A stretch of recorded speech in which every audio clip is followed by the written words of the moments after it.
The question is, do I regret it? Hey there guys, welcome back to my channel. And if you're brand new here, what am I talking about? Well, I'm talking about the decision I made at the end of last year to chop off 12 inches of my virgin hair.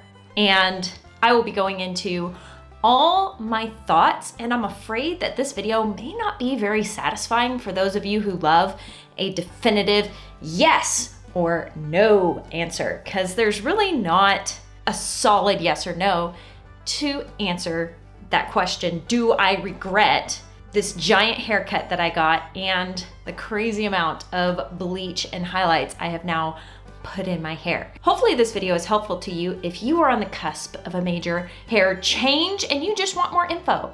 You want to hear someone else's experience. That is what I'm here to do. I'm here to share. So if you want your curls to go up a letter number grade, you better hit the like button.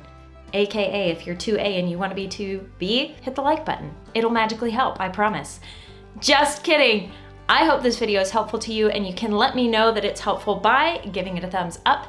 And if you want to hang out with me some more, feel free to subscribe. I'd love to see your bright and shining face around here again, because we have a lot of fun talking all things wavy curly hair here on this channel. Now let's dive into, do I regret chopping off all of my hair? To be honest, at the end of last year, I had a crazy itch to cut my hair all off. I was sick of the crazy long hair. I know. For the past, 4 years, I've been talking about how much I want to grow my hair out and how I had mermaid hair goals. Well, the realities of long hair were kind of too much for me. It takes an incredible level of dedication to maintain hair of any length, but particularly long hair required so much more maintenance. I found that the tangles were really becoming bothersome with my long hair, detangling even with the best shampoos. Even though my hair was virgin low porosity hair, I was beginning to deal with tangles because my hair was so long and my hair was constantly back in a bun. It was always in my face and getting in the way when it was really long. I would shut my hair into doors, guys. Like walking through a door, if I shut it, my hair would get slammed in the door. I was constantly sitting on my hair, and my hair wasn't even that long. Like, it only made it to there. It wasn't like it was close to being able to be sat on. My children were pulling it. I was so done with the long hair. And I have truly and deeply desired to donate my hair for as long as I can remember, and I've just never been in a position to do that. I was thrilled to be able to donate 12 inches of virgin healthy hair to children with hair loss. If you missed that video, feel free to check it out. It's a good one. It'll make you laugh. But Courtney, why did you go from chopping all of your hair off to also highlighting it? Well, the wavy curly hair scientist in me was dying for an experiment. I wanted to see what it was like to try and manage hair that is fine and wavy when it was higher porosity. There's no getting around it. If you bleach your hair, you will increase the porosity of your hair. Even with the best bond builders. Guys, I have some of the nicest bond builders on the market in my cabinet, and even still, it did not zero my hair back out to where it was when it was virgin hair. It doesn't matter how amazing the product is. It can mitigate some of the damage. It can help to some extent, but even the Oh Blessed Olaplex #3, even the Oh Blessed K18 did not 100% zero out my hair. If you choose to highlight your hair, you will be dealing with some higher porosity, and honestly, I was curious to see what it would be like to manage highlighted hair. Also, it's fun. I spent the majority of my life with highlighted hair, and I wanted to see my face with highlights again. Here is the interesting thing about it. Highlighting my hair was not as magical as I remember it being when I was growing up. The grow out is so difficult to manage. My roots now are significantly darker than my highlights. Let me see if I can show you. Sort of, you kind of see it. Anyway, there's a big difference between how dark my roots are and how light my ends are. This means it is very noticeable as soon as I grow any hair. And that is not cute. That's not the look I'm going for. Also, I've had my hair highlighted twice since this commencement of experiment with the highlights, and both times my hair has really wigged out. It's just freaked out and not wanted to curl properly, really prone to frizz. Curl families were no longer families, they were distant acquaintances. It took a while to convince them to come back together and live in their curl family, curl clumps. Like, they didn't want to. Both times I got the bleach and the highlights, even with access to the most awesomest hair treatments that I know of, it still affected my hair. I have had to stay on top of the highlight maintenance, and I forgot the costs involved with maintaining highlights, as well as the time it takes. I am more than willing to pay an excellent stylist for their quality of work. That's not the problem. I'm not worried about paying the money, but like, it's a lot of money if I choose to have my hair like this.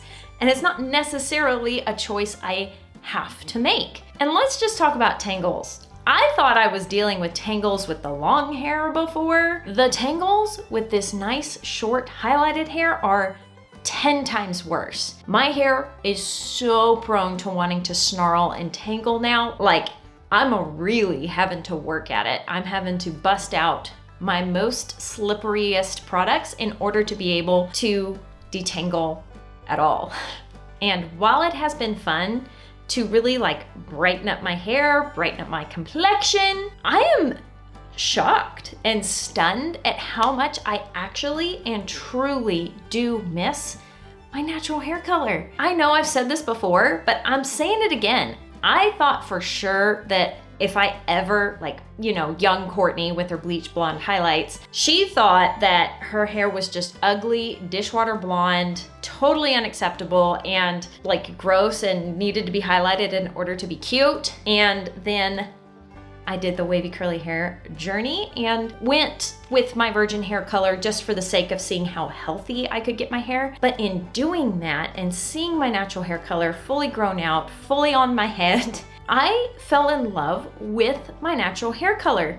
So I did succumb to the desire to play around with highlights and experiment and see what higher porosity hair felt like. I now really truly do miss my natural hair color. I feel like it maybe even suits me a little better, but that's not to say that the highlights aren't a whole lot of fun. They are a lot more money to maintain and a lot more time to maintain, and I do have to spend a lot more time on wash days focusing on my hair. Like, come on, you can clump together, you can behave. Please, please don't frizz out. So, am I gonna be keeping up with the highlights? Honestly, I don't know. I'm not sure. I do notice a couple of things that are bonuses. One, my hair can actually absorb product now. When it was terribly low porosity, I was super prone to buildup. Things would just sit on top of my hair and not soak in. Now that it's highlighted and more porous, I can really feel a benefit when I do certain protein treatments and certain hair masks, whereas before it didn't do much. But now I feel like they do a lot for my hair. So that has been really fun. It's been fun kind of remembering what it was like when my hair was first in transition and the struggles that go with that. Because once you're fully out of the transitioning from wearing your hair straight to embracing your waves and curls, you're recovering from a lot of damage, going to healthy hair. Once you're got the healthy hairs, your hair becomes way less persnickety and you're able to kind of do whatever with it, and it's going to behave more consistently. When your hair is damaged and unhealthy, it tends to wig out and freak out more. It did kind of put me back a bit with the health of my hair. Thus, the hair wigs out and frizzes and stuff and things. That is what I'm noticing. Highlighted hair needs a lot more. It needs layering of products. I can't get away super easily anymore with a one and done styler. Like, I need a leave-in conditioner and a curl cream and a curl enhancer and a hard hold gel in order to get the wash day results that I am hoping for. The last thing I'm noticing about my highlighted hair is the texture. It is so weird. The ends feel really crispy and straw-like at times. To be fair, no one has cut my hair since Allison did, so I am due for a haircut. It is what it is, but the feeling of my hair, it feels very fragile and crispy, and it never felt that way when I had virgin hair and I was terribly due for a haircut. So there we go. I think I have fully covered the highlights portion. I touched on the length portion, but I kind of want to go back to it and talk a little bit more about chopping it, because that's probably what is going to be the most helpful to you. Most people aren't going from virgin hair to crazy bleach blonde highlights. Most people are just cutting a lot of hair and then enjoying a new haircut. There are stages of this, 100%.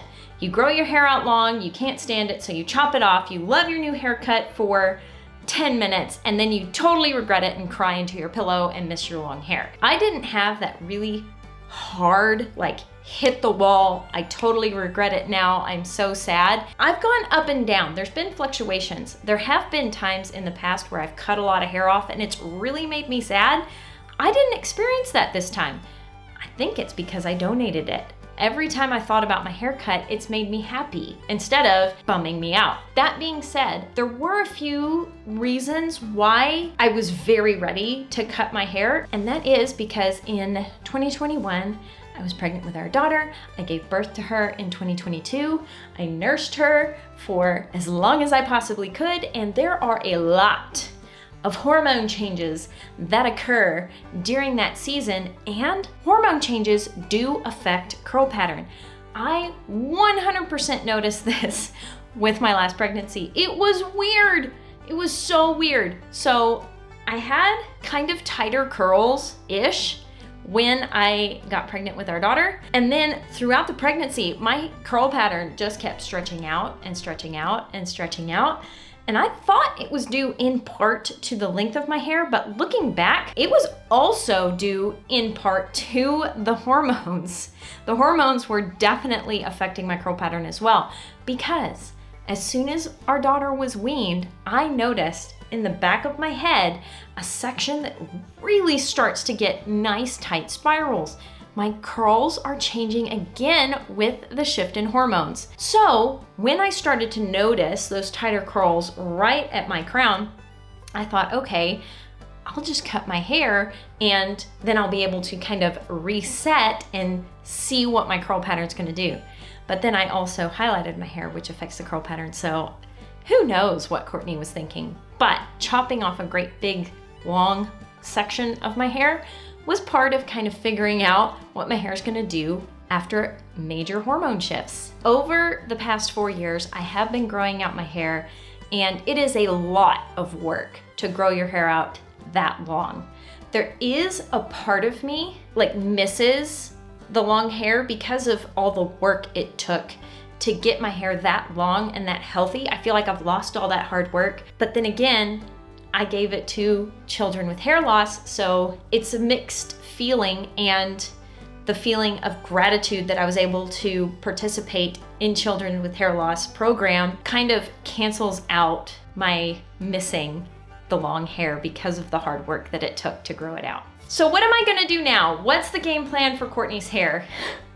Your guess is as good as mine, guys. Comment down below what you think I should do with my hair. Honestly, I am truly open to hearing your suggestions, because that's one reason I'm here on the internet. I am here to be as helpful as humanly possible to you with you and your hair's needs and concerns, which is part of the reason I highlighted it, because a lot of you guys choose to color and highlight your hair and want to know how to best care for your waves and curls while also maintaining the color and the highlights. So that was another reason I kind of felt like doing that.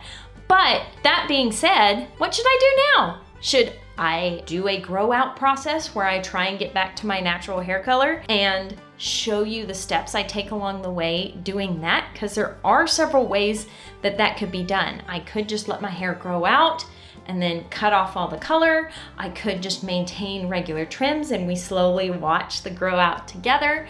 Or I could keep up with the highlights and keep maintaining them, keep getting better at learning what my hair does when I get it highlighted, how to best get it back from the freak out that it does after a highlight, share that information with you. What is most valuable to you? Let me know in the comments down below. I hope you're having an absolutely fantastic day, and I will talk to y'all later. Bye!